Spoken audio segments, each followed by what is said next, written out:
Any summer holidays kannu call GT Holidays ku pannu.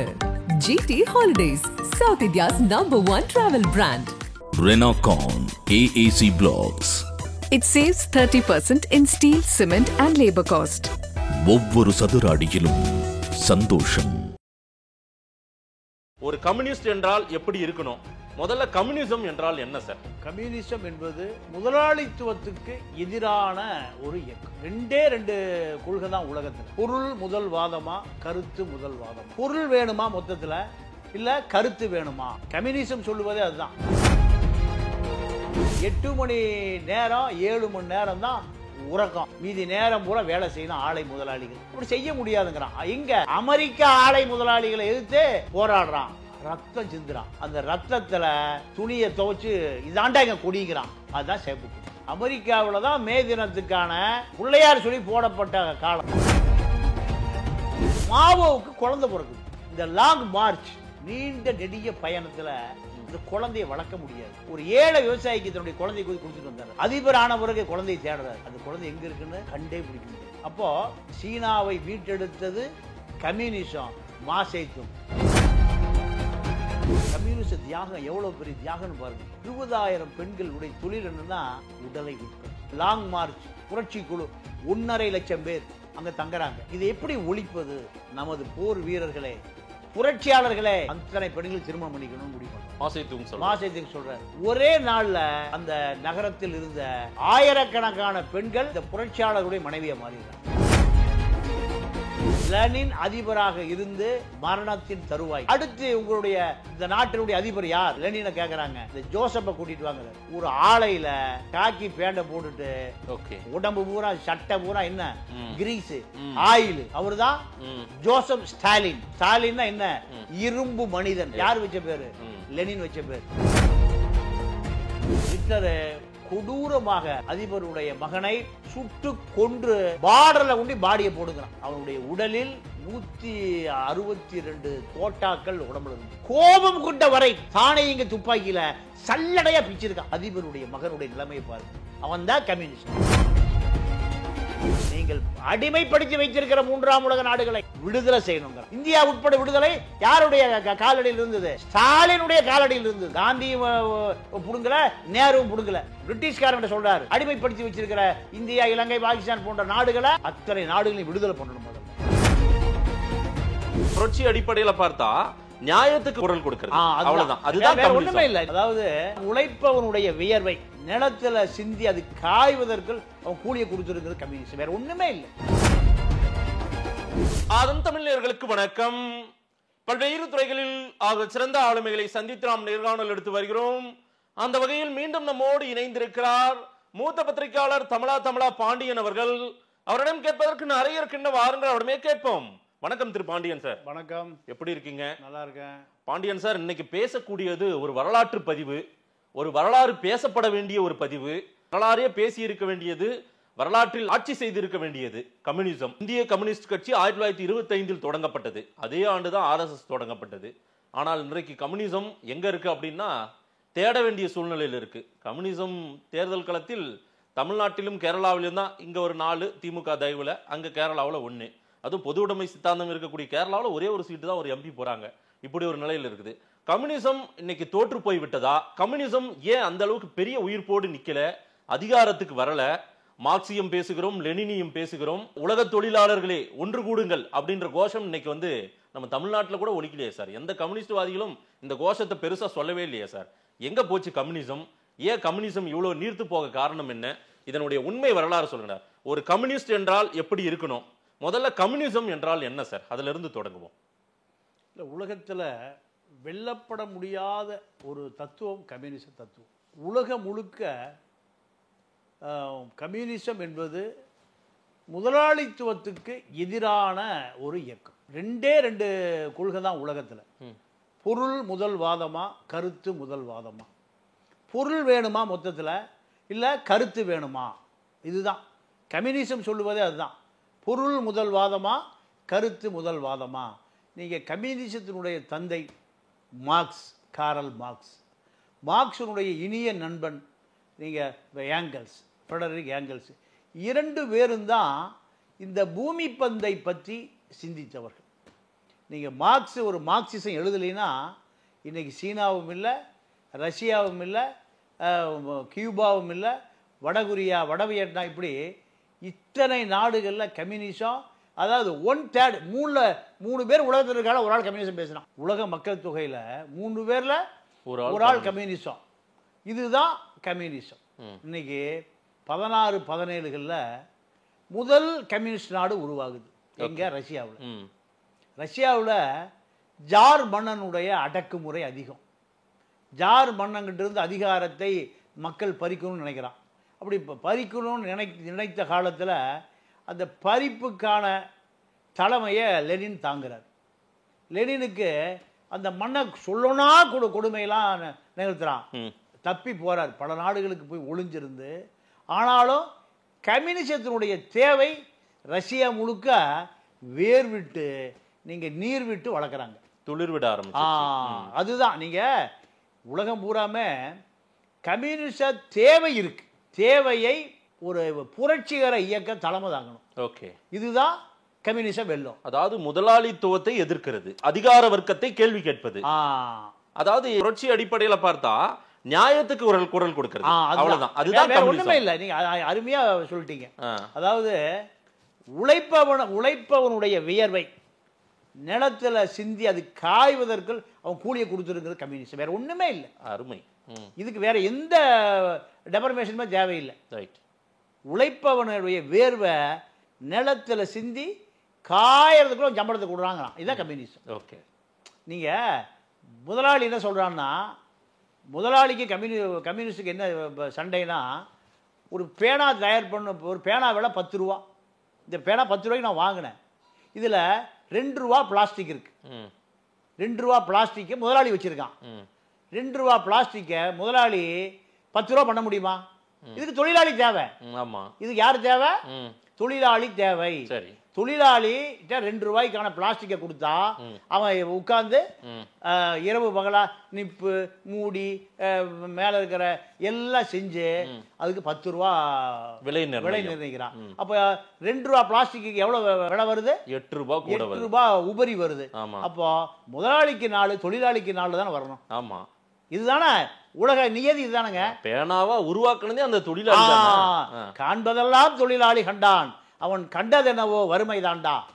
ஒரு 10 ரூபா பேனாவை உருவாக்குறவன் 2 ரூபா பிளாஸ்டிக் தான். இதுல 4 ரூபா உழைப்பு இருக்கு.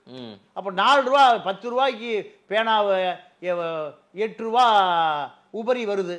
உபரி ஆளுக்கு பாய் தான் எடுத்துக்கணும். ஆனா முதலாளி என்ன பண்றான்? இவனுக்கு 4 கொடுக்குறான், இல்ல 8 கொடுக்குறான். 7,000 ரூபாய் அவன் எடுத்துக்கிறான். எவ்வளவு எடுத்துக்கிறான் முதலாளி? 1 லட்சம் கோடி 2 லட்சம் கோடி சேருது இல்ல. இப்படித்தான் உழைப்பை என்ன பண்றான்? திருடுறான், சுரண்டுவது. மனித உழைப்பை சுரண்டுறான். கம்யூனிஸ்ட் என்ன சொல்லுது? டேய், அவனுக்கு உண்டான கூலியை கொடுத்துரு. பாட்டாளி வர்க்க சர்வாதிகாரங்குது. எது? பாட்டாளி வர்க்க உழைக்கிறவனால சர்வாதிகாரம் பண்ணணும். சர்வாதிகாரம் முதலாளி பண்ணக்கூடாது. ஓகே. உழைக்கிறவன் ஒண்ணு சேர்ந்தா, நீங்க இன்னும் தெளிவா சொல்லுவாரு மாசேதும், துப்பாக்கி முனையில இருந்தாண்டு அதிகாரமே வருது. யாருக்கு எதிராக துப்பாக்கி? என்னுடைய உழைப்பை திருடுறவனுக்கு எதிரா. அதான் புரட்சி. மக்களுடைய கோபம், கோபம். பிரபாகர் என்ன சொல்லுவாங்க? பேரன்பும் பெருங்கோபமும். பேரன்பும் பெருங்கோபம். நீங்க செஞ்சோலைன்னு அநாத பிள்ளைங்களை பூரா ஒரு 200-300 பிள்ளைங்களை வளர்க்குறாரு. அதுக்கு பேரு செஞ்சோலை. பெண் குழந்தைகளை. ஏன்னா அது சமூகத்தில் பல பாதிப்புக்கு உண்டாகும். அங்கே பிரபாகர் இருப்பான்னு தெரிஞ்ச பிறகு ஒரு ஏவுகணை அங்கே அடிக்கிறான். பிரபாகர் அங்கே இல்லை. அந்த 250 குழந்தையும் செத்து போகுது. அப்போ இதுதான் கம்யூனிஸ்ட். சிகப்பு சட்டையினுடைய அடையாளம். சிகாகோ நகரம் போன நூற்றாண்டில் 8 மணி நேரம் 7 மணி நேரம் தான் உறக்கம். மீதி நேரம் பூரா வேலை செய்யணும். ஆலை முதலாளிகள் வேலை செய்ய சொல்கிறான். அப்படி செய்ய முடியாதுங்கிறான். எங்கே? ரஷ்யாவிலேயும் சீனாவிலேயும் அல்ல, அமெரிக்க ஆலை முதலாளிகளை எதிர்த்து போராடுறான். ரத்தம் சிந்துறான். அந்த ரத்தத்தில் துணியை துவைச்சு இதாண்டா எங்க கொடிங்கிறான். அதுதான் சேப்பு கொடி. 8 மணி நேர உழைப்பு மே தினம். 8 மணி நேர உழைப்பு 8 மணி நேரம் ஓய்வு, 8 மணி நேரம் உறக்கம். எந்த கண்ட்ரி? அமெரிக்காவில் தான் மே தினத்துக்கான பிள்ளையார் சொல்லி போடப்பட்ட காலம். ஓகே. அமெரிக்காவில் தான் ஆலை முதலாளிகள் நிறைய இருந்தான். அப்போ அங்கதான் முதல் புரட்சி. இந்த புரட்சியை வித்திட்டவர் நீங்க வறுமை வறுமை வறுமை, வாழ்க்கை முழுக்க வறுமை. நீங்க யாரு? Karl Marx. மார்க்ஸுடைய மனைவி ஜென்னி. இவங்க நீங்க பெரிய கொடுமை என்னன்னா, மார்க்ஸ் மரணம் அடைந்த பிறகு அனாதை சுடுகாட்டில் கூட போதறாங்கிறான். உலக மக்களுக்கு கம்யூனிசத்தை வாழ்நாள் முழுக்க சிந்தித்தவனுடைய சடலம் எங்க புதைக்கப்படுது? என் பையன்கிட்ட சொன்னேன், டேய் முதல்ல நீ லண்டன்ல மார்க்ஸுடைய சமாதியில் போய் ஒரு பெரிய செவனங்க வச்சுட்டு வாடான்னு. அப்போ உலகத்துக்கே உழைச்சவனுக்கு என்ன மரியாதை? அதை விட ஸ்பேரோன்னு ஒரு குழந்தைய சோறு இல்லாமல் செத்து போகுது. யாருக்கா தெரியுமா அந்த வரலாறு? எத்தனை பேருக்கு தெரியும்? அடித்தட்டு மக்கள். மார்க்ஸுடைய குழந்தை ஸ்பேரோ, குருவின்னு பேர் வைக்கிறேன். ஓகே, குருவின்னு பேர் வைக்கிறேன். ஓகே. அந்த குழந்தைக்கு மார்பு, அதாவது பசி பசி பஞ்சம் பட்டினி. பெரிய கோடீஸ்வரனுடைய மகள் மார்க்ஸுடைய மனைவி ஜென்னி காதலனை ஆசையா காதலிச்சு கைப்பிடிக்கிறான். அவன் உலக தொழிலாளிகளுக்கு பூரா தி டாஸ் கேபிட்டல் புத்தகத்தை எழுதுறான், வாழ்நாள் முழுக்க எழுதுறான். ஆனா தன்னுடைய மனைவியை பார்க்கல, தன்னுடைய மகனை குழந்தையை பார்க்கல, செத்து போகுது. குழந்தையை அடக்கம் பண்றதுக்கு காசு இல்லை. புத்தகத்தை பூரா விற்கிறான், கோட்டை கொண்டு விற்கிறான், அந்த சொம்பை கொண்டு விற்க போறான். போலீஸ் பிடிச்சிக்கிறான். டே எங்க திருடிட்டு வர்ற? யார? போலீஸ் பிடிக்கிறாங்க. இது எங்க திருடிட்டு வர? ஏன்னா அப்படி இருக்கு அந்த ஆளுடைய கோலம். அப்படி கவுன்சிலரே இப்ப 4 கார் வச்சிருக்கான் நம்ம ஊர்ல. அப்போ இப்படியெல்லாம் நீங்க ஏங்கல்ஸ் தான் நிறைய பணத்தை அனுப்புவார். யாருக்கு? மார்க்ஸ். வறுமையை நீ சாப்பிடு, நல்ல சாப்பாடு சாப்பிடு, குடும்பத்துக்கு பணம் கொடு.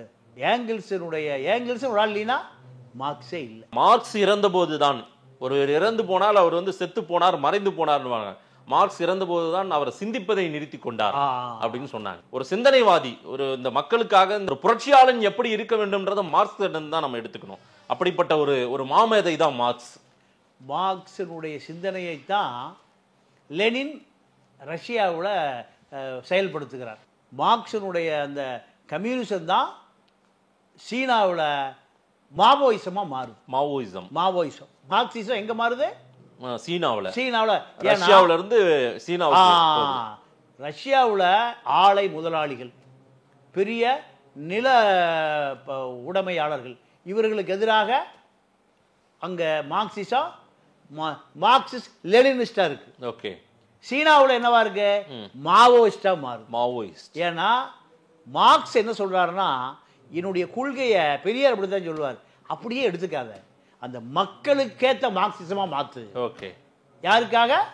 மக்களுக்கான மார்க்சிசமா மாத்துங்கிறார். சீனாவில் என்ன நடக்குதுன்னா, சீனாவில் பூரா எல்லாம் பண்ணை அடிமைகள். மார்க்சிசத்தை என்ன பண்றாரு? அத மார்க்சிசத்தை மாவோயிசமா மாத்துறாரு. ஓகே.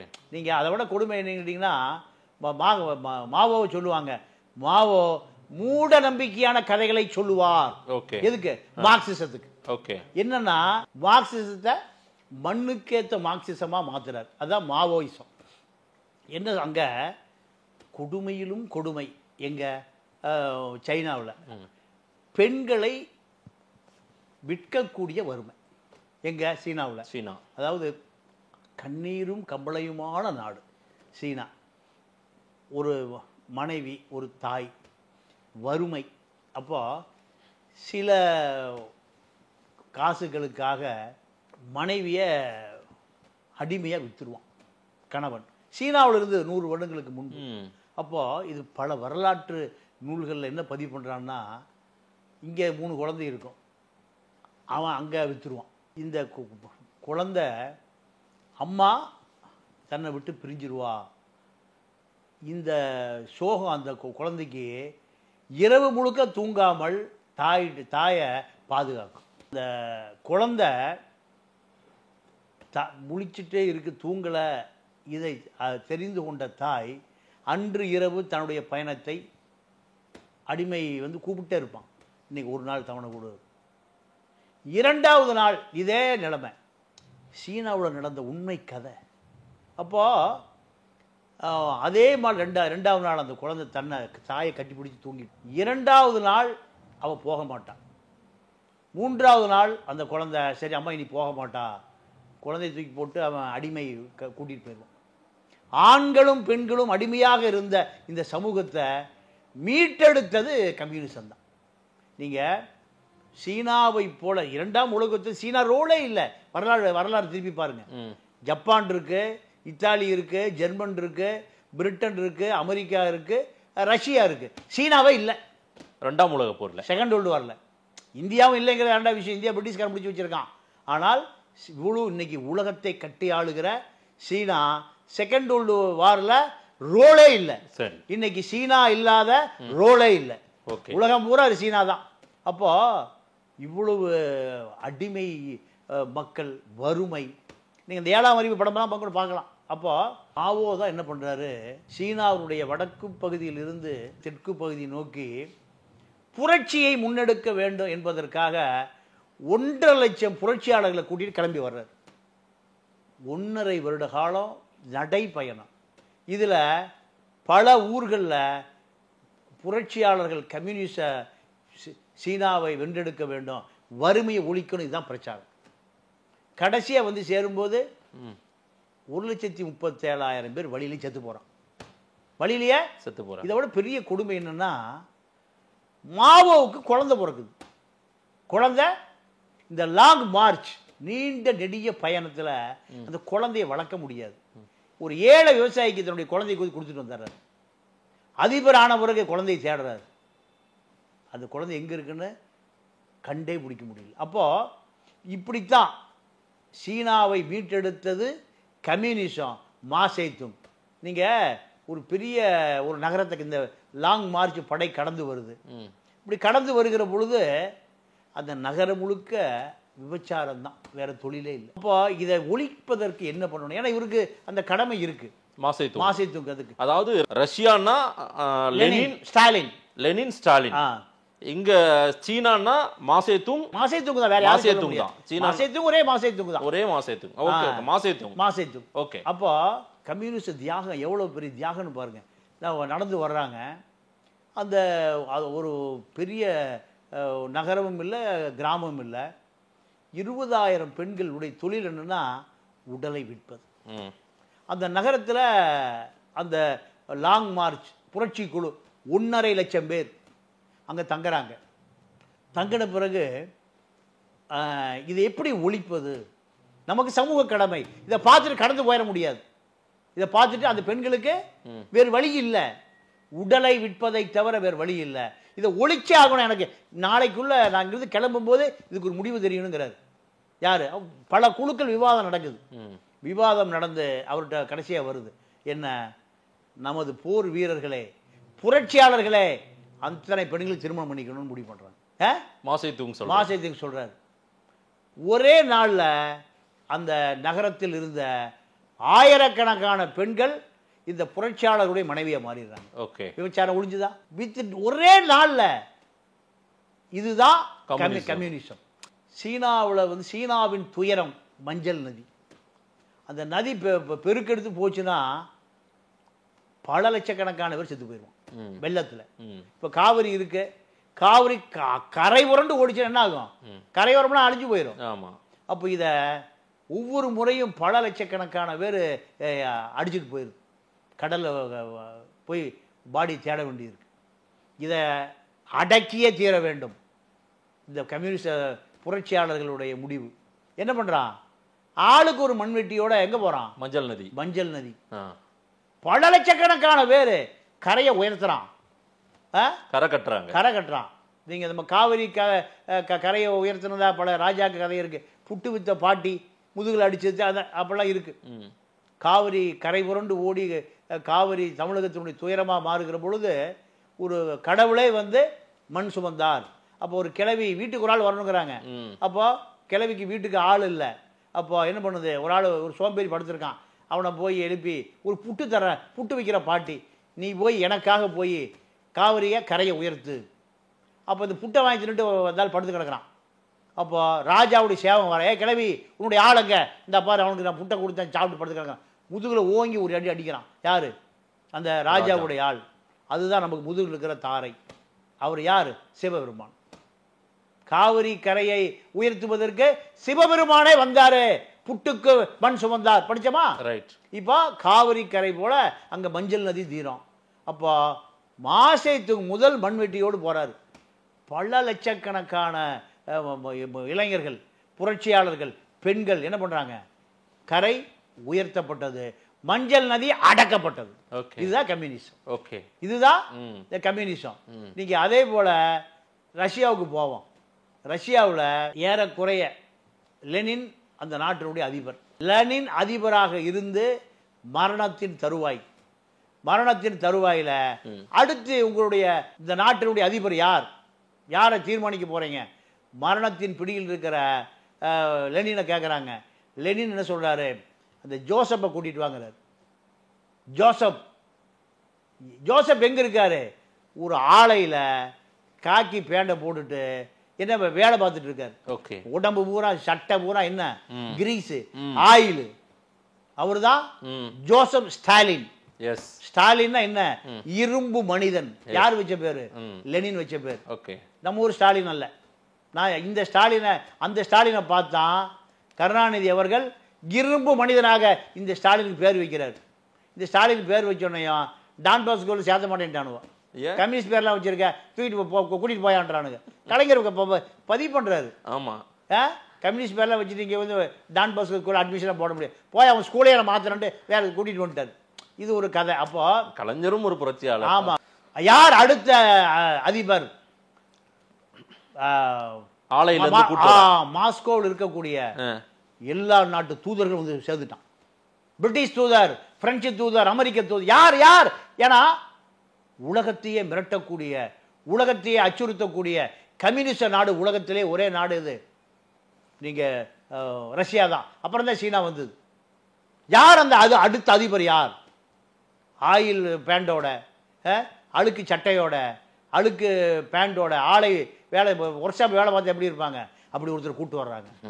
கூட்டிட்டு வந்தோடனே வெளிநாட்டு தூதர்கள் பூரா எங்கடா முடிச்சுட்டு வர்றீங்க? இவர் தான் லெனின் கூட்டுற சொன்னாரு.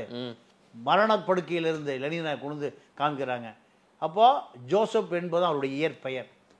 இவர் எங்கிருந்து வர்றாருன்னா, அம்மா ஒரு துணி துவைப்பவள், அப்பா ஒரு செருப்பு தைப்பவர். பாருங்க, ஜார்ஜியா, ரஷ்யாவில் ஜார்ஜியா மாநிலத்திலிருந்து படிக்க வழி இல்லாமல் இந்த குழந்தையை, இளைஞன் அல்ல குழந்தைய, ஒரு கிறிஸ்டின் கான்வென்ட் ஒன்று போட்டுடுறாங்க. அங்கே அது ஒரு கிறிஸ்துவ மிஷினரி நடத்துகிற பள்ளிக்கூடம். அங்கே படித்து கொண்டு இருக்கிற பொழுது இயேசுவை படிக்க வேண்டிய ஜோசப் மார்க்ஸை படிக்கிறார். இயேசுவா மார்க்ஸா? மார்க்ஸ் தான். போட பள்ளிக்கூடத்தை வெளியே துரத்தி விட்டானுங்க. 9 வயசுல புத்தக பையோட தெருவில் நிற்கிறார். அங்கே ஒரு கம்யூனிஸ்ட்காரன் பார்க்குறான். ஏன்டா பள்ளிக்கூடத்துக்கு போகல? பள்ளிக்கூடத்துக்கு போனேன், மார்க்ஸை படித்தேன், இயேசுவை படிக்க சொன்னாங்க, என்னை தூக்கி புத்தகத்தோடு தெருவில் போட்டாங்க. எங்கே போகிறதுன்னு தெரியல. உங்கள் அப்பா எங்கே? ஜார்ஜியாவில் செருப்பு தைக்கிறார். அம்மா எங்கே? துணி துவைக்கிறான். நான் தாண்டா அவனை தத்தெடுக்கிறேன். ஒரு கம்யூனிஸ்ட்காரன் தத்தெடுத்துக்கிறான். தத்தெடுத்து புரட்சி குழுவில் 9 வயசுலேருந்து உருவாக்குறான். ஓகே. இந்த ஸ்டாலின்ங்கிற இரும்பு மனிதனுக்கு எத்தனை வயசுலேருந்து உருவாக்கப்படுகிறான்? 9 வயதிலிருந்து கம்யூனிஸ்ட் குழுக்களோடு தொடர்ந்து பயணிக்கிறான். இதுதான் கம்யூனிசம். கடைசியா அந்த நாட்டின் அதிபராக அவரை அறிவிக்கிறாங்க. உலகமே வியக்குது. ஸ்டாலினுடைய மனைவி, என் புருஷன் அந்த நாட்டு அதிபர், நானும் பார்க்கணும், என்னையும் இந்த கிரவுலின் மாளிகை, நம்ம வெள்ளை மாளிகை மாதிரி என்னை கூட்டிகிட்டு போங்கிறா. உனக்கு நல்ல துணியில் இப்படி கூட்டிகிட்டு போனா உள்ள விட மாட்டானுங்க. யார? ஸ்டாலினுடைய மனைவியினுடைய நிலை அன்னைக்கு. ஏன்னா அந்த மாதிரி ஓட்டு துணியை போட்டு எங்க அந்த மாதிரி வேலை பார்த்துட்டு இருக்கு. அதிபர் ஆன பிறகு அதிபர் மனைவிக்கு உண்டான உடையை எடுத்து கொண்டு போய், பழைய உடையை கிழிஞ்சு போனதை கந்தல் எல்லாத்தையும் தூக்கி ஓரமாக போட்டுட்டு இந்த உடையை கொடுத்து திருப்பி கொண்டு வந்து எங்க விடுறாங்க? அதிபர் மாளிகை. இதுதான் ஸ்டாலின் மனைவியினுடைய நிலை. ஸ்டாலினுக்கு 2 மகன்கள், ஒரு மகள். இதை சொன்னாதான் கம்யூனிஸ்டனுடைய வரலாறு முற்றுப்பெறும் முடிவடையும். அப்புறம் நம்ம தமிழ்நாடு இந்தியாவுக்கு வருவோம். அப்போ 2ஆம் உலக யுத்தம் நடந்து கொண்டு இருக்கிறது. உலக யுத்தம் நடந்துட்டு இருக்கிற பொழுது ஸ்டாலின் தான் தலைமை தாங்குகிறார். இரண்டாம் உலக யுத்தத்தை ஆரம்பித்து வைத்தவன் ஹிட்லர், முடித்து வைத்தவன் ஸ்டாலின். அப்போ 2 பையன், ஒரு பையன் இராணுவத்தில் கடைநிலை சோல்ஜராக இருக்கான். யாருடைய பையன்? அதிபருடைய பையன். நம்ம ஸ்டாலினுடைய பையன் உதயநிதி முதலமைச்சராக, அடுத்த முதலமைச்சராக, இப்போ விளையாட்டுத்துறை அமைச்சராக இருக்கார். அந்த ஸ்டாலினுடைய பையன் சாதாரண ராணுவத்தில் சோல்ஜர். சண்டை நடக்குது. அதுக்குன்னு உதயநிதி ராணுவத்துக்காக சார் போக ராணுவத்துக்கு போக வேண்டாங்க. ராணுவத்தை போல அந்த தமிழகத்தை தலைமை தாங்குன்னு தான் சொல்றோம். சரி, ராணுவத்தை போல தலைமை தாங்கு. விஷால் எல்லாம் வந்துட்டு இருக்கான் அரசியலுக்கு. விஜய் 26ல வந்துருவேன். ஆமா, விஜய் இப்பாங்க ரஷ்யாவில் ஓட்கு அடிச்சிட்டு இருக்காரு. எல்லாம் வந்துட்டு இருப்பாங்க. நீ சரியாக திராவிட இயக்கத்துக்கு தலைமை தாங்க. திராவிட இயக்கம் ஒரு வெற்றிடமாக்கப்படக்கூடாது என்பதுதான் நம்முடைய கவலை. நமக்கு உதயநிதிக்கு என்ன சண்டையா, வாய்க்கா தகராறா, பங்காளி தகராறா? அப்போ இரண்டாம் உலக யுத்தத்தில் ஹிட்லரை எதிர்த்து ரஷ்ய படைகள் முன்னேறுகிறது. அப்படி முன்னேறுகிற பொழுது இந்த ரஷ்ய படை சுற்றி வளைக்கப்படுகிறது. சுற்றி வளைக்கப்பட்டு நாஜிகளுடைய படை கைது செய்யப்பட்டு சிறையில் அடைக்கப்படுகிறார்கள். அடைக்கப்படுகிற பொழுது ஹிட்லருக்கு தெரியுது, இந்த நாஜி படையால் கைது செய்யப்பட்ட செம்படை ரஷ்ய படையில ஸ்டாலினுடைய மகன் இருக்கான். அதான் சோல்ஜரா இருக்கிறதுனால ரெண்டாவது மகன்.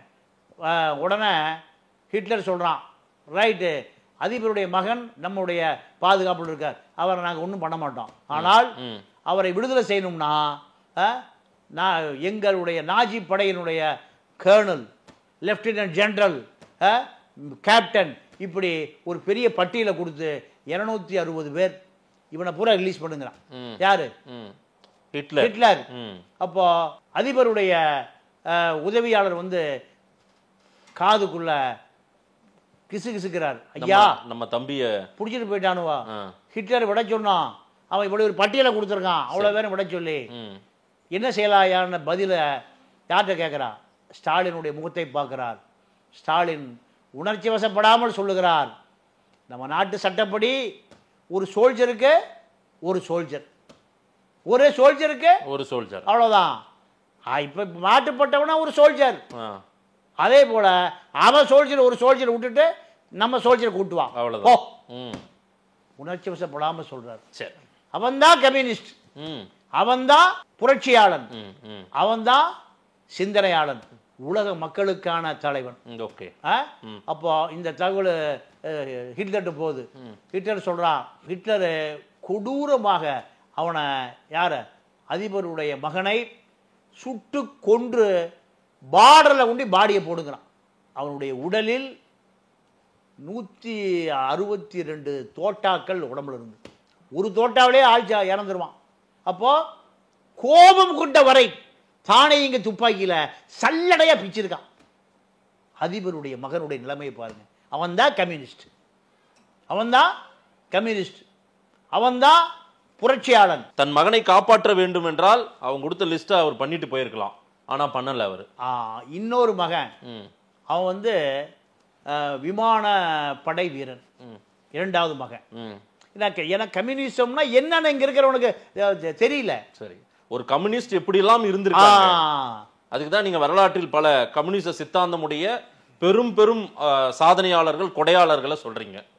அப்போ இரண்டாவது மகன் விமானப்படை வீரன். விமானப்படையில் போய் நாஜி முகாம்கள் குண்டை போட்டு திரும்பும்போது அவன் எதிரியால் சுடப்பட்டு நீங்கள் குத்துயிரும் கொலை வீர உயிருக்கு போராடிட்டு இருக்கார். யாரு? இரண்டாவது மகன், ஒரு விமானப்படை வீரன். அப்போது அதே உதவியாளர் வந்து காதுக்குள்ளே கிசுகிறார், ஐயா ஐரோப்பா நாடுகளுடைய மருத்துவமனை, இராணுவ மருத்துவமனை பூரா ஹிட்லர் படை ஆக்கிரமிச்சிருச்சு. நம்ம நாட்டில் முதல் தர மருத்துவம் பண்ணுறதுக்கான கட்டமைப்பே இல்லாமல் போச்சு. இவனை பத்திரமா அமெரிக்காவுக்கு தூக்கிட்டு போனான்.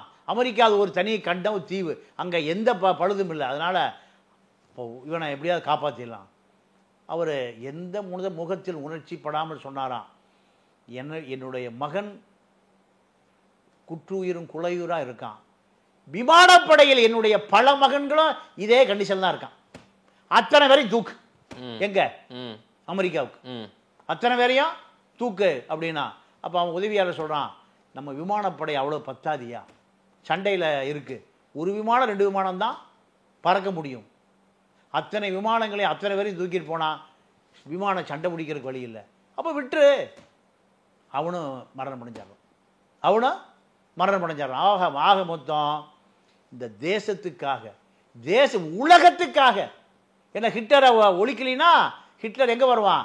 ஜெர்மனிலிருந்து ஈரான் வழி இந்தியாவிலே வந்திருப்பான். நாஜி படை.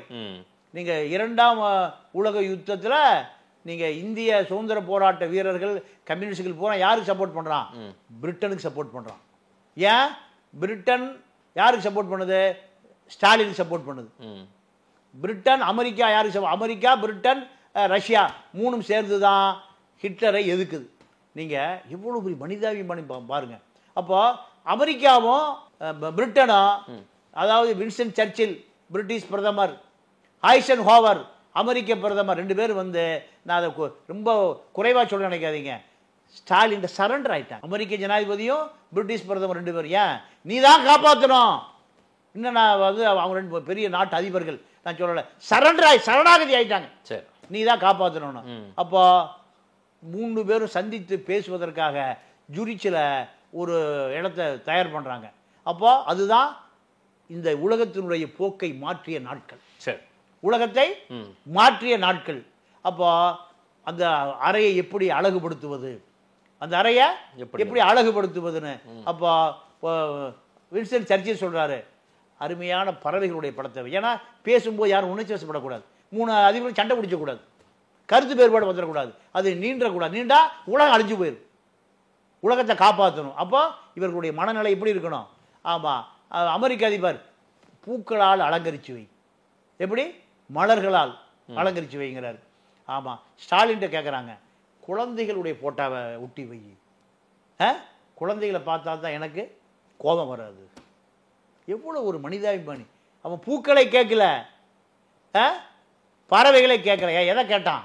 குழந்தைகள். அப்போ ஒரு கம்யூனிஸ்ட் என்பவன் எவ்வளோ பெரிய மனிதாபிமானியாக இருப்பான் பாருங்க.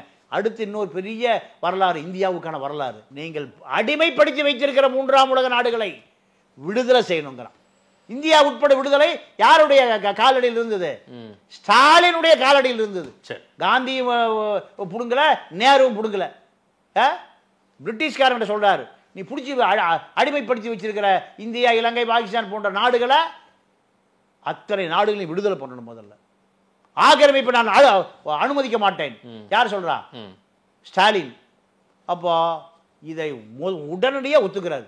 ஏன்னா தன்னுடைய நாட்டை காப்பாற்றணும். எதை? பிரிட்டனை காப்பாற்றணும். ஐரோப்பா முழுக்க ஹிட்லர் கண்டுள்ள போயிருச்சு. அப்போ உடனடியாக இந்தியா போன்ற 3ஆம் உலக நாடுகளை விட்டு சிங்கப்பூர், பர்மா, மலேசியா, இப்படி எல்லா நாடுகளையும் பிரிட்டன், சூரியனை வந்து விழாத எழாத சூரியன் பிரிட்டிஷ் சாம்ராஜ்யத்தை கேட்டுத்தான் எழ வேண்டும், உதிக்க வேண்டும், பின்னால் அது மறைய வேண்டும். எழ வேண்டும், பின்னால் விழ வேண்டும். யாரை கேட்கணும்? பிரிட்டிஷ் சாம்ராஜ்யத்தை கேட்கணும். அவ்வளோ பெரிய சாம்ராஜ்யம் யார்கிட்ட வந்து ஒழுகுது? ஜோசப் ஸ்டாலின் 3ஆம் உலக நாடுகளை நான் விடுதலை செய்கிறேன் சொன்ன பிறகுதான் ரஷ்ய படை பெர்லினை நோக்கி போகுது. பெர்லின் உடைக்கப்பட்டு வெஸ்ட் ஜெர்மன் ஈஸ்ட் ஜெர்மன் ஆக்கப்பட்டது. சாதாரண விஷயம் இல்லை. ஒரு நாட்டே உடைச்சு 2 ஜெர்மன் ஆகிறாங்க. கம்யூனிஸ்ட் ஜெர்மன் ஒன்று, முதலாளித்துவ ஜெர்மன் ஒன்று. அப்போ அந்த கம்யூனிஸ்ட் ஜெர்மனில் ஒரு இராணுவ வீரனாக இருந்தவன் தான் இன்னைக்கு இருக்கக்கூடிய ரஷ்யாவுடைய அதிபர் புட்டின். ரஷ்ய அதிபர் புட்டின். அப்போ விளாடிமிர் புட்டின். இந்த புட்டின் வந்து அன்னைக்கு ஒரு சாதாரண சோல்ஜர். அப்போ இந்த சோல்ஜருடைய வீரத்தையும் பதிவு பண்ணிடுவோம். என்னன்னா 92 சுவர் உடைக்கப்பட்டது. பெர்லின் சுவர் உடைக்கப்பட்டது. உடைக்கப்பட்டு 2 ஒன்னாச்சு. ஒன்னான பிறகு ஒரு பெரிய உளவுத்துறை தலைமையகம். யாரு? ரஷ்ய கம்யூனிஸ்ட் கட்சியினுடைய உளவுத்துறை அலுவலகம். அலுவலகத்தில் சாதாரண சோல்ஜர். அப்போ அந்த மக்கள் பூரா அடிக்க வர்றான், உதைக்க வர்றான், எரிக்க வர்றான். யார?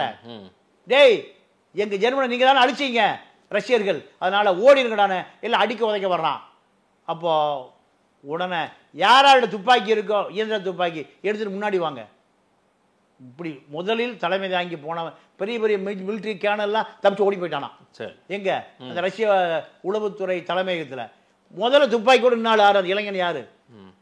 92 நினைக்க 24 34 வயசுக்கு 34 35 வருஷத்துக்கு முந்தி முதல்ல நின்னவர் தான் அந்த புட்டின்.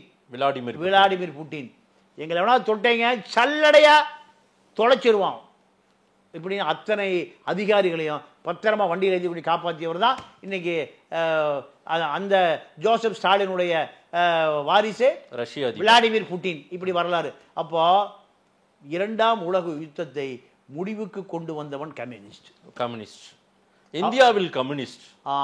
இந்த 1916-17 தான் ரஷ்யா புரட்சி முடிஞ்சு உலகத்துக்கு கம்யூனிசம்னா என்ன, மார்க்ஸ்னா என்ன, மார்க்சிசம்னா என்ன உலகத்துக்கே பெரிய அறைகூவல் விட்ட காலம் 1917. கம்யூனிஸ்ட் புரட்சி முடிஞ்சு ரஷ்யா ஒரு கம்யூனிஸ்ட் நாடாக மாறுகிறது. மாறிய பிறகு இந்தியாவில் இருக்கக்கூடிய இளைஞர்கள் முழுக்க என்ன பண்றாங்க, கம்யூனிஸ்டா மாறுறாங்க. கம்யூனிஸ்டா மாறி நேர எங்க போறாங்க, ரஷ்யா போறாங்க. ரஷ்யா போய் நாங்க இந்தியாவை கம்யூனிஸ்ட் ஆக்க போறோம், இந்தியாவை கம்யூனிஸ்ட் நாடாக மாற்ற போறோம். அப்போ லெனின் சொன்னது, கம்யூனிசத்தை ஏற்றுமதியும் செய்ய முடியாது, இறக்குமதியும் செய்ய முடியாது, மக்களால் ஏற்றுக்கொள்ள வேண்டும். அதனால இந்த கம்யூனிச கொள்கையை முதல்ல மக்கள்கிட்ட கொண்டு போங்க. மக்கள்கிட்ட கொண்டு போங்க. மக்கள்கிட்ட கொண்டு போய் மக்கள் ஏற்றுக்கொண்டால் நாங்க உங்களுக்கு ஆதரவு தர்றோம். இதுதான் அன்றைக்கு லெனின் இந்திய கம்யூனிஸ்டுகளுக்கு கொடுக்கப்பட்ட வாக்குறுதி. உடனே வந்து இங்க 1924 கம்யூனிஸ்ட் பேர் இயக்கம் ஆரம்பிக்கப்பட்டது. 24 ரஷ்யாவுக்கு போறாங்க. ரஷ்யாவில் போய் இந்திய கம்யூனிஸ்ட் கட்சியினுடைய பிரகடனத்தை எங்க வெளியிடுறாங்க, ரஷ்யாவில். அது ஏத்துக்கல. இது 24 நடந்தது. ஏற்றுமதியும் செய்ய முடியாது, இறக்குமதியும் 1924 ரஷ்யாவில் போய் இந்தியாவுக்கான கம்யூனிஸ்ட் அறிக்கை அங்க தயார் பண்ணி அங்க வெளியிட முயற்சி பண்றாங்க. 24 அதை ஒத்துக்கல. 25 தான் இந்திய கம்யூனிஸ்ட் கட்சி. அதாவது நீங்க சிந்தனை சிற்பி சிங்காரவேலர் அவர் தான் அந்த டாஸ் கேபிட்டல் மூலதனம் அப்படிங்கிற அந்த மார்க்ஸுடைய புத்தகத்தை தமிழில் ஒளிபரப்பி தமிழ பதிப்பு செஞ்சு அத முதல்ல அறிக்கையாக ஆக்கியவர் யாரு, நீங்க நம்ம சிந்தனை சிற்பி சிங்காரவேலர் மீனவர். அதனாலதான் சிங்காரவேலர் மாளிகை அப்படின்னு வச்சிருக்கோம். ஒரு நீங்க அவரெல்லாம் ஒரு பெரிய தத்துவ மேதையா கொண்டாடப்பட வேண்டும். அவர் மீனவர் சமூகத்தில் பிறக்கப்பட்டதால் நீங்க இங்கதான சாதிய அரசியல் தானே, சாதிய சமூக கட்டமைப்பு இங்க. அதனால அவரெல்லாம் பெரிய அளவில் புகழ் பெற முடியல, கொண்டாடப்பட முடியவில்லை. அப்போ 25களில் கம்யூனிஸ்டனுடைய தாக்கம் இந்தியா முழுக்க அடிக்குது. இந்தியா முழு. அப்போ அதே காலகட்டத்தில் தான் ஆர்எஸ்எஸ் ஆரம்பிக்கப்பட்டது, நீதி கட்சி ஆரம்பிக்கப்பட்டது, முஸ்லீம் லீக் ஆரம்பிக்கப்பட்டது. எல்லா இயக்கங்களும் அப்பதான் வீர் கொண்டு எழுது. திராவிட இயக்கம் இல்லை, நீதி கட்சி. நீதி கட்சி. நீங்க ஒரு பெரிய கொடுமை என்னன்னா, இந்தியா இவ்வளவு பெரிய சிந்தனையாளர்கள், மிகப்பெரிய அறிவாளிகள்லாம் உள்ள நாடு, பிரிட்டிஷ்காரனுக்கு எதிராக யுத்தம் பண்ணுவதற்கு ஆப்பிரிக்காவிலிருந்து காந்தி வரார். காந்தி வருவதற்கு முன்பு இந்த நாட்டில் ஒரு குஜராத்தி வந்த பிறகுதான் இந்த நாட்டில் ஒரு பிரிட்டிஷ்காரனுக்கு எதிராக ஒரு யுத்தத்தை தொடங்க வேண்டும் என்கின்ற சிந்தனையே வருது. அதுவரை இந்த சிந்தனையே இல்லாமல் போச்சு. இது எவ்வளோ பெரிய வேதனை பாருங்க. அப்போது 1916-17 கம்யூனிசத்தினுடைய தாக்கம் வந்த பிறகுதான் இங்கே கம்யூனிசம் வேணும்னு ஒரு பெரிய புரட்சி குழு கிளம்புது. இல்லை என்னன்னா, கம்யூனிச தத்துவங்களை இறக்குமதியும் செய்ய முடியாது, ஏற்றுமதியும் செய்ய முடியாதுன்னு சொன்னவர் முதல்ல லெனின். ஆனால் இன்றைக்கு பாஜக சித்தாந்தம் உடையவர்கள்லாம் சொல்றாங்க இந்த கம்யூனிச சித்தாந்தம் இறக்குமதி செய்யப்பட்ட சித்தாந்தம்ன்றாங்க. ஆனா ஒரு கம்யூனிசவாதியே எப்படி சொல்லியிருக்காரு பாருங்க. இதெல்லாம் அவங்க உள்வாங்கல போல, இந்த வரலாறுலாம் அவங்க போய் சேரல. அதாவது மக்களுக்கேற்ற மார்க்சியம் தாங்க கம்யூனிசம். ஓகே, மக்கள், அதாவது மக்களே உணரணும், மக்களுக்காக போராட வேண்டும். நீங்க வியட்நாம் இருக்கு, வியட்நாம்ல அமெரிக்கா 25 வருஷம் யுத்தம் நடத்தலாம் சார், ஜெயிக்கவே முடியலையே. ஏன்? அவன் அங்க அந்த மக்கள் கம்யூனிசத்துக்கு ஆன மக்கள். ரஷ்யா ஆயுதம் தான் கொடுக்குறான். ரஷ்யா ஆயுதம். அதாவது மேல வந்து கிர் விமானங்கள் போகும், குண்டு போட விமானம் போகும். நான் அந்த படங்கள்லாம் பார்த்துருக்கேன். எனக்கு புலிகள் இயக்கத்தில் கொடுத்துருப்பாங்க வான்வெளி விமானம். வான்வெளி, அதாவது அப்போ பெண்கள் விவசாய வேலை பார்த்துட்டு இருப்பாங்க. நீங்க மடியில இப்படி இப்படி கட்டி குழந்தை மடியில் இருக்கும், தோல்ல துப்பாக்கி தூங்கும். தோல்ல நீங்க மாவோவா இல்ல ஹோசிமின் ஓசிமின் அவர் ஒரு மிகப்பெரிய வியட்நாமுடைய தந்தை, கம்யூனிஸ்ட் தான். ஓகே, நீங்க வியட்நாமில் அந்த மக்கள் கம்யூனிசத்தை ஏற்றுக்கொள்கிறார்கள். கம்யூனிசத்தை ஏற்றுக்கொண்டு புது எதிரி யாரு? அமெரிக்கா. அமெரிக்கா அந்த மண்ணை ஆக்கிரமிச்சிட்டான். 25 ஆண்டு காலம் அமெரிக்காவை எதிர்த்து யுத்தம் பண்ணியவர்கள் யார்? வியட்நாம் போராளிகள். இங்கிலீஷ் படம்லாம் வருது இல்லை? நீங்கள் அமெரிக்கா ஹாலிவுட்டு தோற்கடிக்கப்பட்டு பின்னடையில் ஓட விட்ட இடம் அமெரிக்கன எந்த இடம்? வியட்நாம் தான். அதனால இன்னும் பழி வாங்குற உணர்வு அமெரிக்கனுக்கு இருக்கு. எல்லா படம் எடுப்பான். சில்வஸ்டர் ரொம்ப படம்லாம் பார்த்தீங்கன்னா வியட்நாமில் தான் எடுப்பான். வியட்நாமில் நீங்கள் ரொம்ப ஜெயிக்கிற மாதிரி தான் படம் இருக்கு. நீங்கள் பாருங்க, காடுகளுக்குள்ள அந்த படம் பூரா வியட்நாம் எடுக்கிற படம் தான். சரி, இன்னைக்கு வரைக்கும் அவனுக்கு வியட்நாம் ஜெயிக்க முடியலையான்னு வருத்தம் அமெரிக்கனுக்கு இருக்கு. ஓகே, அப்போ அந்த மக்கள் மண்ணுக்கேற்ற மார்க்சியத்தை கற்றுக்கொண்ட காரணத்தினால இந்த மண்ணை அமெரிக்கா எந்த காலத்திலையும் ஆள நாங்கள் அனுமதிக்க மாட்டோம், முதலாளிகள் ஆள அனுமதிக்க மாட்டோம். அதனாலதான் அந்த பெண்கள் மடியில குழந்தை, தோல்ல துப்பாக்கி. 25 ஆண்டு காலம் நீங்க மிகப்பெரிய யுத்தத்தை நடத்தியவர் ஹோசிமின். ஹோசிமினுடைய தளபதி பாட்டை ஒரு நிருபர் எப்படியாவது கண்டுபிடிக்கணும்னு அலையறான். பல மாதங்கள் அலையறான். ஒரு அமெரிக்காவுடைய பத்திரிகையாளர் என்ன கேட்கறான், இந்த பேரை கேட்டா எங்க அமெரிக்க ஜனாதிபதி ராஜ்யத்தில் எந்திரிச்சு தூங்க மாட்டேங்கிறான். சரி, ஏன் வியட்நாம் அமெரிக்காவுக்கு மிகப்பெரிய சிம்ம சொப்பனமா இருக்கு. அது ரகசியத்தை என்னன்னு பாட்டை தேடி அலையறான். ஒரு வருடங்களுக்கு பிறகு அந்த பாட்டை சந்திக்கிறான். அந்த நிருபர் நம்ம மாதிரி ஆளு சந்திச்சா ஒரு மரத்தில் உட்காந்துருக்கான். உட்காந்துருந்து சொல்றான், அதான் பிரஸ் மீட், எங்க மரத்து மேல. அப்போ சொல்றான், நீ அமெரிக்க மக்களுக்கு போய் சொல்லு, அமெரிக்க டாலரை இந்தியா நயா பைசா அளவுக்கு கொண்டு வராம நாங்க யுத்தத்தை நிறுத்த மாட்டோம். உலகத்தில் அதிகமாக டாலர் எது? America dollar. Naya paisa India தான். ஆமா. அப்போ அவன் கேட்கறான், உன் பேரை கேட்டா எங்க ஜனாதிபதி ராஜில் தூங்க மாட்டேங்கிறாயா? பாட் தளபதி பாட். நீயே எப்படின்னா ஹோசிமின் எங்க இருக்கான்னு கண்டுபிடிக்க முடியலையே, ஹோசிமின் கண்டுபிடிக்க முடியலையே. அப்போ அவன் சொல்றான், எங்க மக்கள் எங்களை ஆதரிக்கிறான், நீ அமெரிக்காவை எதுக்குறான். இதுதான் நாங்கள் வாழ்வதற்கு காரணம். நான் ஒரு உணவு பொட்டலத்தோட இந்த மரத்து மேலே ஏறினேன். உணவு பொட்டலம் முடிஞ்சு போச்சு. இலைகளை பறித்து தின்னுட்டு 2 நாளாக உட்கார்ந்துருக்கேன் உன்னை சந்திப்பதற்கு. நான் எங்கே இறங்கி போனாலும் நீங்கள் விமான தாக்குதல், எதிரி நாட்டு படைகள் ஊடுருவி இருக்கான். அதனால் நான் இங்கிருந்து தப்பி உன்னை சந்திச்சு முடியாமல் நான் இங்கிருந்து தப்ப வேண்டாம்னு நினைக்கிறேன். இதுதான் கம்யூனிசத்தினுடைய கொள்கை. அப்போ நாடு விடுதலையை அடைஞ்சிருச்சு. எது? வியட்நாம் அடைந்து முடிஞ்ச உடனேயும் நம்ம ஆசியாவின் ஜோதி நேரு என்ன பண்றாரு, ஹோசிமின் எங்களுடைய மண்ணை மிதிக்கணும், எங்க நாட்டு நீ வந்தே தீரணுங்கிறாரு. யார? ஹோசிமின். ஆசியாவின் ஜோதி, அணிசேரா நாடுகளின் தலைவன். ரஷ்யா பக்கம் கிடையாது, அமெரிக்கா பக்கம் கிடையாது, நாங்க நடுநிலை ஆட்கள். அதுதான் நடுநிலையாளர்கள். அணிசேரா நாடுகளுடைய தலைவர் நேரு, ஆசியாவின் ஜோதிங்குவாங்க. அப்போ நீ வந்தே அவனே நாட்டுக்கு, ஒரு பெரிய 25 ஆண்டு காலம் புரட்சி முடிச்சிருக்க, கம்யூனிஸ்ட் புரட்சி முடிச்சிருக்க, வான்னு. அப்போ இந்தியன் விமானம் ஏர் இந்தியா தான் போய் கூட்டிட்டு வருது. கூட்டிட்டு வந்து ஜனாதிபதி மாளிகையில் கொண்டு போய் விட்டாச்சு. யார? ஹோசிமின்.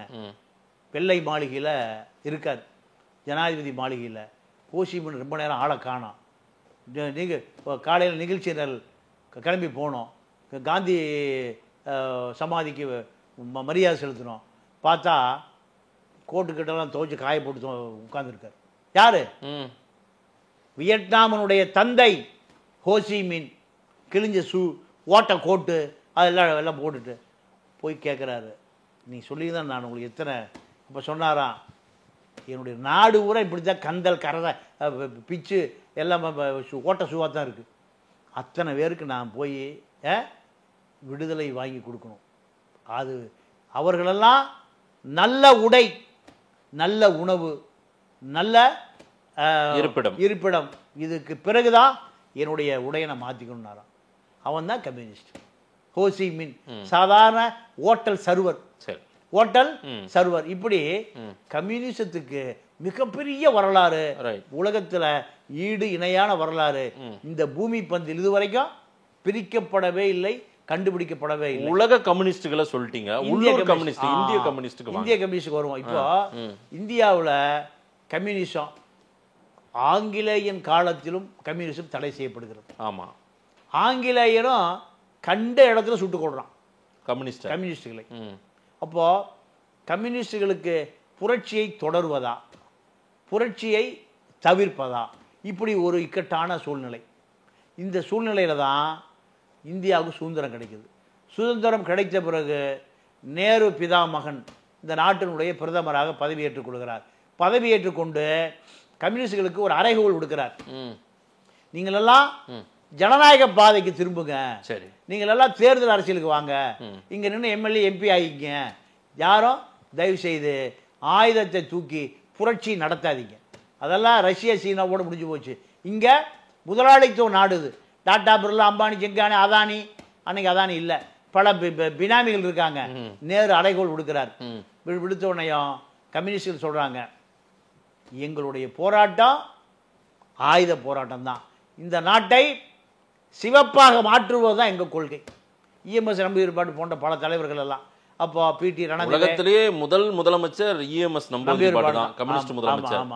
அதுவும் 356 பயன்படுத்தி கலைக்கப்பட்ட. அப்போ இதுதான். அப்போ நேரு சொல்றாரு, நீங்க ஆயுதத்தை தூர தூக்கி போட்டு கம்யூனிசத்தை தூர தூக்கி போட்டு தேசிய நீரோட்டத்தில் இணைந்து கொள்ளுங்கள். அப்படி இணையினா துப்பாக்கி உங்களுக்கு எதிராக திரும்பும். நேரு சொன்னது. துப்பாக்கிகளை சந்திக்கிறோம், ஆனா கம்யூனிசத்தை விட முடியாது. நேரு துப்பாக்கியை சொல்றாரு கம்யூனிஸ்டுகளை. பல ஆயிரக்கணக்கான கம்யூனிஸ்டுகள் துப்பாக்கி குண்டுக்கு இரையாகிறார்கள். அப்பதான் நம்ம ஐயா நல்லகண்ணு, சங்கரையா, ஜீவானந்தம், இப்படி பல தலைவர்கள் பூரா தலைமறை.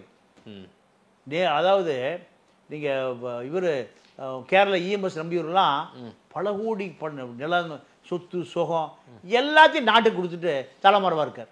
நம்பூதிரி பாட்டு, இஎம்எஸ் நம்பூதிரி பாட்டு. நம்பூதிரினால நிறைய சொத்து இருக்கக்கூடிய நம்பூதிரி பாருங்க. அதே போல நீங்க மேற்கு வங்காளத்துல புத்ததேவ பட்டாச்சாரியார், ஜாரு மசூதார்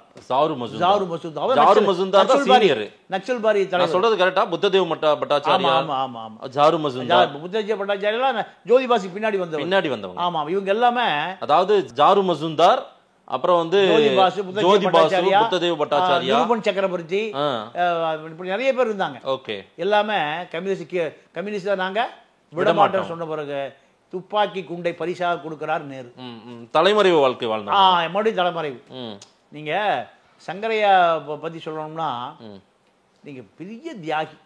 சங்கரையாவை போல இன்னைக்கு நம்ம ஐயா நல்லகண்ணை பார்க்குறோம். அவரு நீங்க ஆங்கிலேய காலத்தில் அடி வாங்கினவர். ஆங்கிலேயன் காலத்துல அவருடைய மீசை முடியை அதெல்லாம் உண்மைங்களா? 100% உண்மை. அதாவது என்ன பண்ணாங்களா அவர் சொல்ல நான் கேட்டிருக்கேன். அவர் சொல்லி, ஆமா அவரை காட்டி கொடுத்துட்டானுங்க.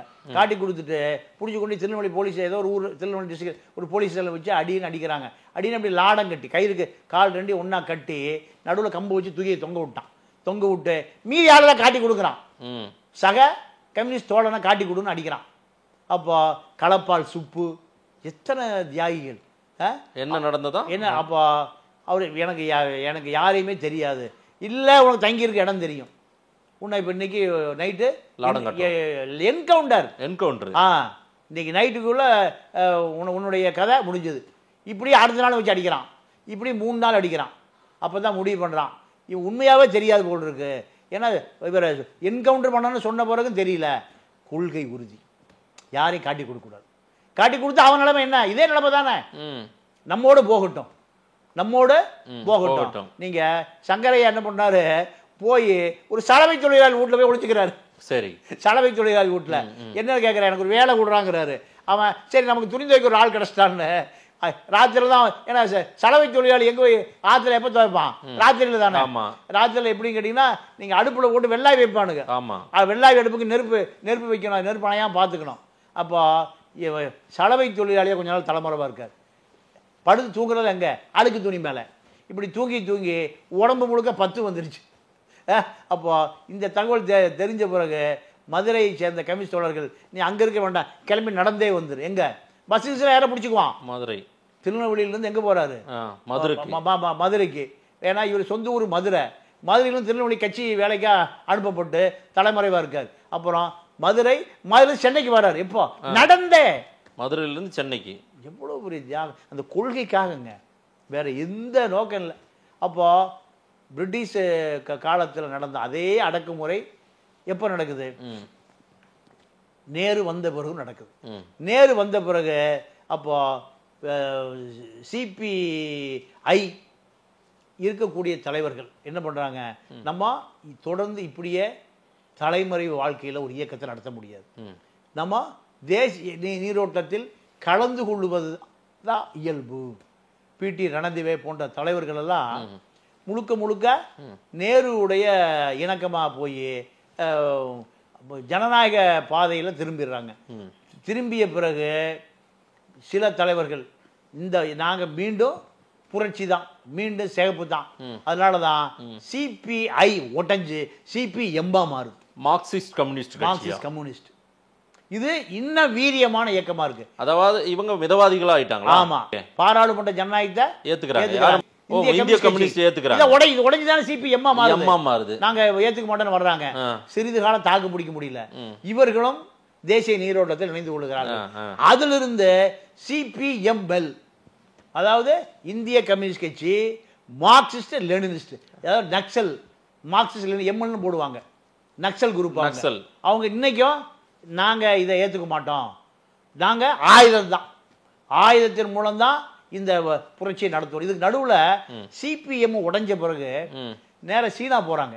சீனா போய் சொல்றாங்க, நீங்க படையெடுங்க, எங்க இந்தியாவில் படையெடுத்து இதை பூரா கம்யூனிஸ்ட் ஆக்கிருங்க, கம்யூனிஸ்டா மாத்திருங்க, எங்க மக்கள் பூரா கம்யூனிஸ்டுக்கு தயாரா இருக்கான். யார் சொல்றாங்க? சிபிஎம். எங்க போய்? சைனாவில் போய்.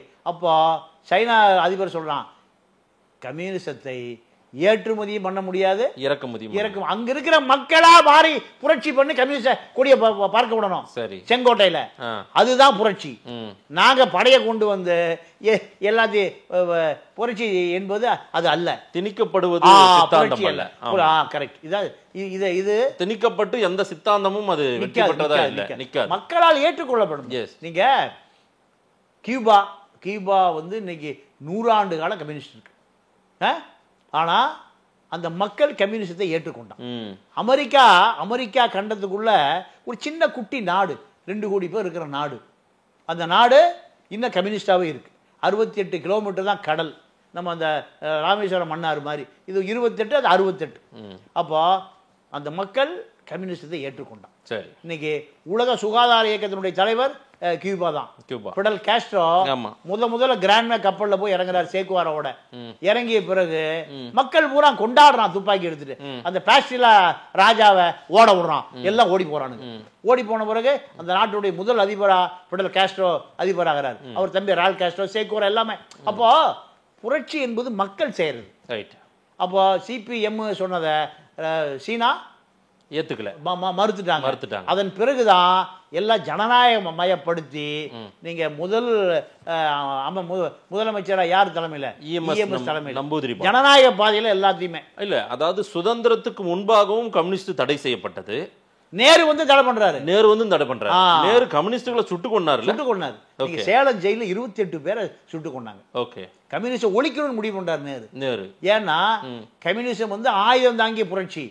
நீங்க பெரிய கொடுமை என்னன்னா, பாண்டிச்சேரி கம்யூனிஸ்ட் சொல்லிடுவோம் சார், யாருக்கும் இந்த தகவலை மக்கள் போய் சேரவே இல்லை. நேரம் ரொம்ப பெருசா போறதுனால நேரம் ரொம்ப சுருக்கமா சொல்லுங்க. அதனுடைய வரலாறு நம்ம அடுத்து மறுபடியும் பேசுவோம். விஎம் சுப்பையா, நீங்க விஎஸ் சொல்லுவாங்க.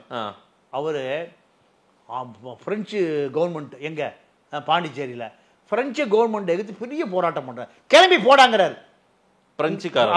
இங்க இருக்காத, கிளம்பி போடாங்கிறாரு. ஆயுதம் தயாரிச்சு புரட்சி பண்றாரு. யாரு? விஎஸ் உடைய சிசின் தான் நம்ம விஸ்வநாதன், முன்னாள் அமைச்சர், கம்யூனிஸ்ட் சிபிஐனுடைய எம்எல்ஏ. நீங்க அவரு அமைச்சரா இருக்காருங்க. இப்ப விஸ்வநாதன் கம்யூனிஸ்ட்ல இருக்காரு, கம்யூனிஸ்டா இருக்காரு. அப்போ ஒருவர் அமைச்சர் பிளஸ் எம்எல்ஏ, குடியிருக்கிற வீடு 10க்கு 10 வீடு, அதுல கழிவறை. நீங்க உலகத்தில் இப்படி ஏதாவது ஒரு வரலாறு இருக்கான்னு பாருங்க. கழிவறைக்கு எங்க போறாரு? பொது கழிப்பிடத்துக்கு போறாரு. ஒரு பத்திரிகை செய்தி, அப்போது கவுன்சிலரே 4 பங்களா கட்டி வச்சுருக்கான். பாண்டிச்சேரியின் நல்ல கண்ணு விஸ்வநாதன்.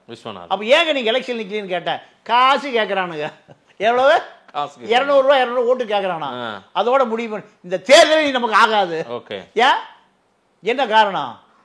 தேர்தலுக்கு பணம் கொடுக்குறான், ஓட்டுக்கு பணம், கம்யூனிஸ்ட்காரன் ஏது பணம், பணம் இல்லை. அப்போ நம்ம இனிமேல் இந்த தேர்தலில் நிற்க முடியாது. அதனால அரசியலில் இனிமேல் எனக்கு சட்டசபையும் வேண்டாம், நாடாளுமன்றம் வேண்டாம், எதுவும் வேண்டாம், நான் ஒதுக்கிட்டேன்னார். இன்னைக்கு அவர் தமிழ்நாட்டில் நல்ல கண்ணு, பாண்டிச்சேரியில் விஸ்வநாதன். அப்போ கம்யூனிசம் என்பது கரைபடியாதவர்களுடைய கட்சி. நீங்க நல்ல கண்ண எந்த குறையா சொல்லிட முடியுமா? முடியாது.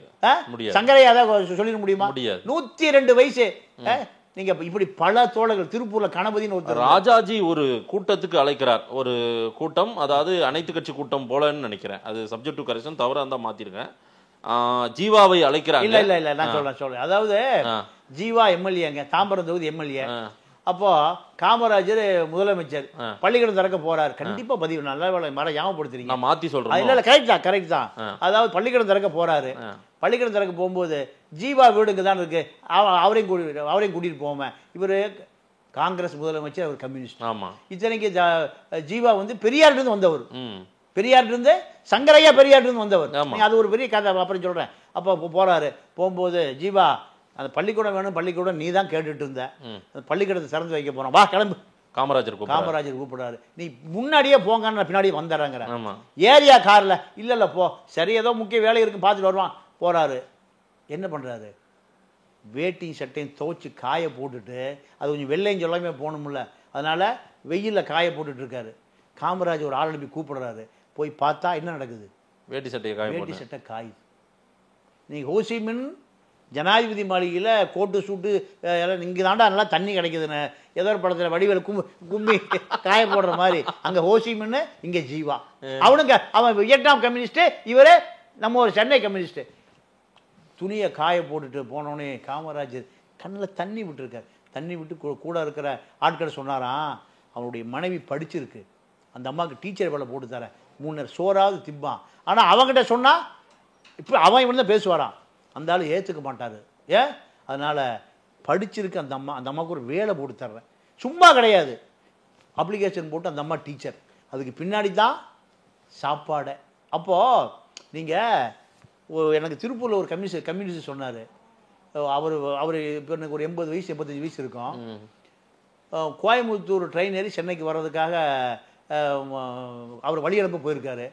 அப்போ மில் தொழிலாளிகள் வசூல் பண்ணி ஒரு 200 ரூபா 300 ரூபாய் சில்லற காசு பெரிய மூட்டை கட்டி கொடுத்துருக்காங்க. அதை கொண்டு போய் ரயில்வே ஸ்டேஷனில் ஏற்றி விடுற வேலை இந்த தோழருக்கு. ஆனால் எல்லாருமே அவன் வீட்டுக்கு போயிட்டான். பசி, சாப்பிட்றதுக்கு காசு இல்லை. அந்த காசு எடுத்து தான் சாப்பிட்ணும், அந்த காசு எடுத்து தான் சாப்பிட்ணும். அப்போ ஏதோ சில்லற காசு இருந்து யாரும் போய் ஏதோ வாங்கி கொடுத்துருக்காங்க. பாதி, அதாவது 3 பேருக்கு பத்தாது, 2 பேருக்கு உள்ள உணவு 3 பேர் சாப்பிட்டு அந்த காசு அவனை திட்டிட்டு போயிடுவான்னு ரயில் வர வரைக்கும் என்ன பண்ணாராம், காசு மேலே படுத்து கிடந்தாராம். யாரு? ஜீவா. அப்போ இன்னொரு விஷயம் நான் சுருக்கமாக சொல்லிடுறேன். கேடிகே தங்கமணி கம்யூனிஸ்ட் யாருன்னு கேட்டீங்கன்னா பெரிய, நீங்க ஆதித்தனாருடைய சகலை கேடிகே தங்கமணி, ஆதித்தனாருடைய மனைவியினுடைய சகோதரியை கட்டினவர் தான் KDK Thangamani. Barrister, CBI barrister, கடைசி வரை கட்சி ஆஃபீஸர் படுத்து கிடந்தாரு. நீங்க சுருக்கமா சொல்லிடுறேன். அப்போ சைக்கிள் பென்னிமல்னு நினைக்கிறேன், ஏதோ பேச்சுவார்த்தை, தொழிலாளி ஊரா தலைவர் வருவான்னு காத்துட்டு இருக்கான். இவர் எங்கேயோ திருப்பூர கோயம்புத்தூர் மீட்டிங் போயிட்டு, இல்லை ஜென்ரல் கம்பார்ட்மெண்ட்ல வர்றது தானே, reservation first class second class கூப்பையெல்லாம் கிடையாது, ஜென்ரல் கம்பார்ட்மெண்ட்ல வர்றதான். இன்னைக்கு பார்த்தீங்கன்னா 40 பேர் உட்காந்துருப்பான் கொஞ்சம் ரயில். நானும் வந்திருக்கேன். இந்த பக்கம் தள்ளி உட்காருவான், அந்த பக்கம் தள்ளி உட்காருவான், இவன் தூங்கி இங்கே விடுவான், அவன் தூங்கி அங்கே விடுவான், கொஞ்சம் பீடியை கொஞ்சம் புகையை விடுவான். ஜென்ரல் கம்பார்ட்மெண்ட்டில் இவ்வளவு தரவழியில் வரணும். வந்து இறங்கி ஆஃபீஸில் குளிச்சுட்டு பஸ் ஏறி இருக்காரு. பஸ் ஏறி அம்பத்தூர் போனோம். பஸ் ஏறி உட்காந்துருக்காரு. அம்பத்தூரை தாண்டி போயிடுச்சு. தாண்டி போனோன்னு கண்டக்டர், யோ என்னையா ஒரு டிக்கெட் யாரையா வாங்கலை, ஏன்னா இவர் இறங்க வேண்டிய இடம் வந்தாச்சு, தாண்டி போயிட்டாரு. யார் ஒட்டிட்டு வாங்கின ஒரு ஆள் மூலையில் உட்காந்து. ஆளை பார்த்தீங்கன்னா ஒரு கிராமத்து விவசாயி போகிற குள்ளமா சம்மர் கட்டிங், கதறி வெட்டி கதற சட்டை. ஆளை பார்த்து அவர் படத்துக்கு பாருங்க தெரியும், ஒரு கிராமத்து விவசாயி மாதிரி இருப்பார். கடைசி சீட் உட்காந்து தூங்கிட்டு இருக்காரு ஜன்னல் ஓரத்தில். கண்டக்டர் எழுப்புறான், யோ டிக்கெட் வாங்கிட்டியா? ஆமாம் வாங்கிட்டேன். எங்கேயா போனோம்? அம்பத்தூர் தாண்டி 3வது ஸ்டாப் வந்துருச்சியா? சாவுக்குறாக்கி செக்கிங் ஏறினா என்ன சஸ்பெண்ட் பண்ணிடுவாயா? தம்பி மன்னிச்சுக்க இறங்குறாரு. இறங்கும்போது இவர் ஏஐடிசி அந்த தொழிற்சங்கத்தில் இருக்கிற ஒரு கண்டக்டர் ஏறுறான். ஐயா உங்களுக்காக தான் அங்கே 1000 பேர் காத்துட்ருக்கான். கண்டக்டர் 1000 பேர் யார் இவர்? இவர் தாயா கேடிகே தங்கமணி, ஏஐடிசியுடைய பொதுச் செயலாளர், all India youth AITUC transport union. ஆமாம் டிரான்ஸ்போர்ட் யூனியன் எல்லாம் மறந்து போச்சு. அப்போ ஏஐடியூசி. ஆமாம் இவர் யார்? இவர் தான். ஆமாம் இவர் தான். இவர் பஸ் அப்படியே திருப்புறான். பஸ்ஸே திருப்பி கொண்டு எங்கே விடுறான்? அம்பத்தூர் தொழிலாளி காத்து நிற்கிறான். எஸ்டேட்டில் பெரிய போராட்டம் நடக்க போகுது. என்ன நம்ம தூங்கிட்டப்பா அங்கே போயிட்டேன், கோச்சிக்காதீங்க. எல்லா தொழிலும் ஆச்சரியத்தோடு பார்க்குறான். பஸ்ஸில் இன்னைக்கு தொழிற்சங்க தலைமுறை எதில் வர்றான்? பென்ஸ்லையும் பிஎம்டிலையும் பார்ச்சூர்லையும் வர்றான். பார்ச்சூர்லையும் வர்றான். பஸ்ஸை விட்டு இறங்குறாரு. இவன் தான் கம்யூனிஸ்ட். அப்போது இப்படி பல தியாகங்களை செய்தவர்கள் தான் கம்யூனிஸ்டுகள். இன்னைக்கு இந்த தியாகமெல்லாம் போய் ஸ்டாலினை தெரியுமா? தெரியுங்க. முக ஸ்டாலினை தெரியும். அப்போ தவறுகள் கம்யூனிஸ்டுகள் மேலதான் சார். சரி, கம்யூனிசத்தை மக்கள்கிட்ட கொண்டு போய் சேர்க்காம விட்டது யாருடைய தப்பு? கம்யூனிசம்னா என்ன? உழைக்கும் மக்களுடைய பாட்டாளி வர்க்க சர்வாதிகாரம்னா என்ன என்பதை நீங்க விஎஸ் செய்த தியாகம் பாண்டிச்சேரி இன்னைக்கு பிரெஞ்சுக்காரன் இருந்து காப்பாற்றப்பட்டு அவர் வீட்டை போய் பார்த்தேன். அண்டர் கிரவுண்ட்ல குடியிருந்திருக்காரு. வீட்டை பிரெஞ்சு போலீஸுக்கு பயந்து டிச்சில் குதிச்சாருன்னா வீட்டில் வந்து இறங்கிடுவார். இங்கே குதிச்சா டிச்சில் போய் கரையேறி போயிடுவார். அவ்வளோ பெரிய புரட்சி, அவ்வளோ பெரிய போராட்டம். வி சுப்பையா இல்லைன்னா நீங்கள் பாண்டிச்சேரி பிரெஞ்சுக்காரன் மீட் எடுப்பதுங்கிறது மிகப்பெரிய. அப்போ நேரு துரோகம் பண்ணி அவர் அங்கே முதலமைச்சராக வராமல் கம்யூனிஸ்ட் அரசாங்கத்தை தடுத்தவர் யார்? நேரு. இப்படி பல துரோக வரலாறு. இதெல்லாம் மீண்டு தான் இன்னைக்கு கம்யூனிசம் வெல்லப்பட முடியாதுதான். கம்யூனிசத்தை ஒழிக்கப்பட முடியாது. கம்யூனிசம் என்பது உழைப்பாளிகளுக்கு, தொழிலாளிகளுக்கு, அடித்தட்டு மக்களுக்கான பாதுகாப்பு கவசம். நீங்க எம்ஜிஆர் கட்சி ஆரம்பிப்பதற்கு சிபிஐல கல்யாண சுந்தர் இல்லைன்னா எம்ஜிஆரே கிடையாது. கம்யூனிஸ்டுகள் தான் கோழித்தினுடைய குஞ்சை இறக்கைக்குள்ள அடைகாப்பதை போல காத்தவர்கள் யாரு? கம்யூனிஸ்டுகள் தான். அன்னைக்கு இந்திய கம்யூனிஸ்ட் கட்சி இல்லைன்னா, கல்யாண சுந்தரம் இல்லைன்னா, பெரியவர் கல்யாண சுந்தரம் இல்லைன்னா எம்ஜிஆர் இல்லை, கருணாநிதி காணாமக்கி இருப்பார். அப்போ இப்படி கம்யூனிஸ்டுடைய தியாகங்கள் என்பது நீங்க அடுக்கிக் கொண்டே போகலாம், பேசிக்கொண்டே போகலாம், நிறைய சொல்லிக்கொண்டே போகலாம். நிறைய விஷயங்கள் பேசுவோம் சார். அதாவது லெனின் சொன்னதுதான் மீண்டும் நினைவுபடுத்தி ஆகணும். கம்யூனிச சித்தாந்தத்தை இறக்குமதியும் செய்ய முடியாது, ஏற்றுமதியும் செய்ய முடியாது. மக்களாக தான் மாற வேண்டும், மக்களாக தான் தன்னை கம்யூனிசவாதியாக அடையாளப்படுத்திக் கொள்ள வேண்டும்னு. அந்த கம்யூனிசம் இன்றைக்கு போய் சேரவில்லைன்றீங்க. மார்க்சியமா மாறல. ரைட், டீப் ரூட்ல போய் சேரல, கொண்டு போய் சேர்க்காம விட்டுட்டாங்க. அதனுடைய விளைவுதான் இன்னைக்கு ஸ்டாலின் யார் என்று கேட்டால் எந்த ஸ்டாலினோ அந்த ஸ்டாலினை சொல்ல மறுக்கிறார்கள் அப்படின்னு நீங்க சொல்றீங்க. மக்கள் என்ன சொல்றாங்கன்னு பார்க்கலாம். இதனுடைய வரலாறை தொடர்ச்சியாக நம்ம பேசுவோம். நேரில் வந்து நேரம் கொடுத்து பேசுவதற்கு நன்றி திரு பாண்டியன். நன்றி, வணக்கம்.